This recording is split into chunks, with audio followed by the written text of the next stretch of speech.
Hi there guys, welcome to all of you on tech टकाटक टिक टकाटक tech टकाटक। आज के वीडियो में हम ट्रांसफार्मर के बारे में डिस्कशन करने वाले हैं एंड इसमें हम जानेंगे एक्सपेंशन टैंक क्या होता है, मेन टैंक क्या होता है, रेडिएटर्स क्या होते हैं, बुशिंग क्या होती है, अंदर का कोर नर्म लोहे का होना चाहिए या फिर सिलिकॉन स्टील का होना चाहिए, वाइंडिंग डबल लेयर की होनी चाहिए या फिर सिंगल लेयर की होनी चाहिए, और एडी करंट क्या होता है। And end of the video हम बात करेंगे लोहा हानि, उष्मा हानि, कॉपर हानि यानी कि लॉसेस ऑफ ट्रांसफार्मर के बारे में।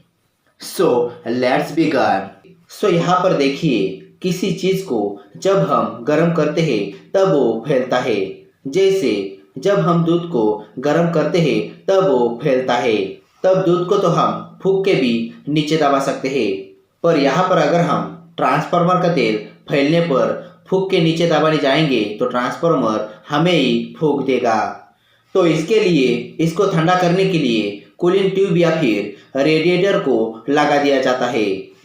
तो ट्रांसफार्मर में ये क्या करता है, एक्चुअली ये जो साइड साइड में जाली के टाइप बना हुआ है ये होता है रेडिएटर। एंड यही रेडिएटर ट्रांसफार्मर को ठंडा करता है एंड इसी को हम लोग कूलिंग ट्यूब भी कहते हैं। एंड ये जो कूलिंग ट्यूब होते हैं ये छोटे छोटे नली के होते हैं। एक्चुअली इसमें काफ़ी सारे छोटे छोटे ट्यूब्स को लगा दिया जाता है, काफ़ी सारे छोटे छोटे ट्यूब्स को आपस में जोड़ दिया जाता है और इसका सब कनेक्शन ऊपर से दिया जाता है। देखिए, इस मेन टैंक का जो ऑयल होता है वो जब गर्म हो जाता है तब ये गर्म होकर इन कूलिंग ट्यूब्स में जाने लगता है और जब ये ऑयल इन कूलिंग ट्यूब्स में जाता है तब ये इन छोटे छोटे ट्यूब से आई से नीचे गिरने लगता है और ये धीरे धीरे नीचे गिरता है। एंड एक्चुअली ये जो ट्यूब्स होते हैं ये जाली में होते हैं। सो बाहर से जब इसको हवा लगती है तो इसको ठंडा करती है। जैसे प्लेट या फिर थाली में चाय जल्दी ठंडी हो जाती है क्योंकि उसको फैलने के लिए बहुत बड़ी जगह मिल जाती है, उसी तरह का काम ये कूलिंग ट्यूब करता है। ये क्या करता है, मेन टैंक का तेल जब गर्म होकर ऊपर उठता है तब ये तेल इन छोटे छोटे ट्यूब से आई से नीचे गिरता है और बाहर की हवा से वो जल्दी ठंडा हो जाता है। एंड एक्चुअली ये जो छोटे छोटे ट्यूब्स होते हैं इनके वजह से तेल का एरिया कम हो जाता है और बाहर की हवा लगने से तेल जल्दी ठंडा हो जाता है। तो तेल को ठंडा करने वाली मशीन को रेडिएटर कहा जाता है।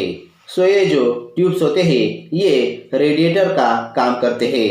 सो यहाँ पर ये तेल जब गर्म होकर ऊपर उठता है तब ये तेल यहाँ से इन ट्यूब से नीचे गिरता है और जब ये तेल नीचे गिरता है तब बाहर की हवा लगने से वो जल्दी से जल्दी ठंडा होता है और जब ये तेल ठंडा होकर नीचे गिरता है तब ये तेल यहाँ से नीचे से फिर से मेन टैंक के अंदर जाता है और मेन टैंक के अंदर ये तेल गर्म होकर फिर से ऊपर उठता है और जब ये तेल गर्म होकर ऊपर उठता है तब फिर से ठंडा होने के लिए इन दोनों रेडिएटर्स पे आता है।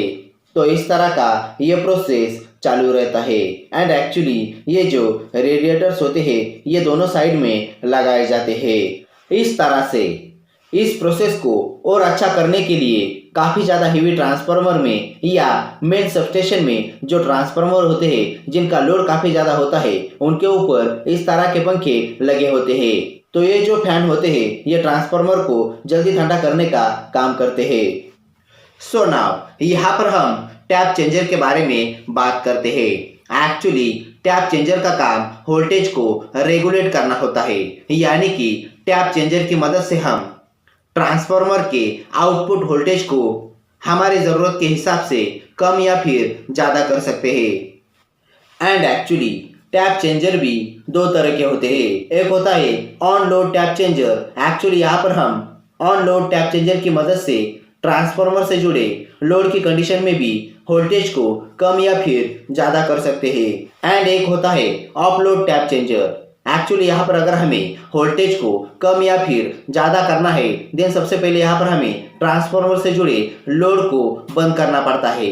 सो नाउ यहाँ पर हम ओटीआई के बारे में बात करते हैं। एक्चुअली ओटीआई का full form oil temperature indicator होता है एंड एक्चुअली ओटीआई का काम ट्रांसफार्मर के अंदर भरे ऑयल का टेम्परेचर बताना होता है।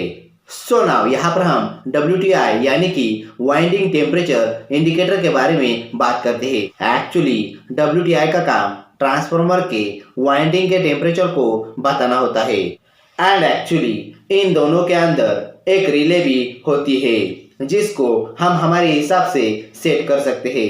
अगर टेम्परेचर सेट पॉइंट से ज़्यादा होता है तब रिले अलार्म सिग्नल भेजती है। तो ये थी ट्रांसफार्मर की कूलिंग प्रोसेस। तो यहाँ पर हम समझते हैं कि ट्रांसफार्मर से हमको सप्लाई कैसे मिलती है। एक्चुअली ट्रांसफार्मर में जो वोल्टेज आता है वो बहुत ही हाई वोल्टेज होता है।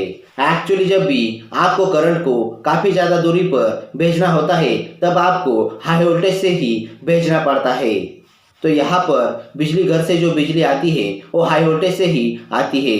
तो इस बिजली को अगर हम डायरेक्टली किसी घर में दे देंगे तो उड़ा देगा। तो इसलिए यहाँ पर हमको चाहिए टर्मिनल। टर्मिनल का मतलब जो वोल्टेज को चारों ओर बांट सके। तो ट्रांसफार्मर के टर्मिनल को हम लोग बुश या फिर बुशिंग कहते हैं एंड एक्चुअली ये जो बुशिंग होती है ये दो तरह की होती है। एक जो उसमें मेन सप्लाई आती है हाई वोल्टेज से एंड उससे हमारे घरों में जाती है लो वोल्टेज से, तो उसे लो वोल्टेज बुशिंग कहते हैं। एंड एक्चुअली यहाँ पर आपको हाई वोल्टेज टर्मिनल्स की जोड़ी भी देखने को मिलेगी एंड ऑल्सो यहाँ पर आपको लो वोल्टेज के इन टर्मिनल्स की जोड़ी भी देखने को मिलेगी। एंड एक्चुअली ट्रांसफार्मर के ये जो बड़े बुशिंग होते हैं उनमें हाई वोल्टेज होता है एंड एक्चुअली ट्रांसफार्मर के ये जो छोटे बुशिंग होते हैं इनमें लो वोल्टेज होता है। तो ट्रांसफार्मर के ये जो टर्मिनल्स होते हैं इनको बुशिंग कहा जाता है। और यहाँ पर अगर आप सबस्टेशन क्या होता है और सबस्टेशन के ऑल इक्विपमेंट्स के बारे में जानना चाहते हो देन यहाँ पर आप end of the video and screen पर क्लिक करके आप हमारा वीडियो देख सकते हो। सो यहाँ पर अगर आप इंसुलेटर क्या होता है एंड कोरोना इफेक्ट के बारे में जानना चाहते हो देन ऊपर आई बटन के लिंक पर क्लिक करके आप हमारे वीडियोस देख सकते हो।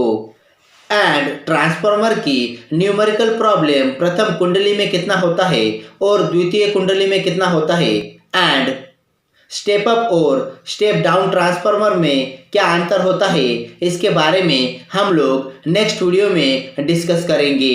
सो यह थी पूरी जानकारी ट्रांसफार्मर के बारे में। वीडियो कैसा लगा आप हमें कमेंट करके बता सकते हैं एंड इसके बारे में और भी जानकारी चाहिए होगी देन इसका लिंक मैंने डिस्क्रिप्शन बॉक्स में दिया हुआ है। और अगर आप चाहे देन हमें अदर सोशल मीडिया प्लेटफॉर्म पे भी फॉलो कर सकते हो। एंड अगर आप इस तरह के और भी इंफॉर्मेटिव एंड टेक्निकल वीडियोस को देखना चाहते हो देन ऊपर आई बटन के लिंक पर क्लिक करके आप हमारे all informative and technical videos को यूट्यूब पर देख सकते हो। So thanks for joining me. Stay tuned with me on tech Takatak. Bye bye.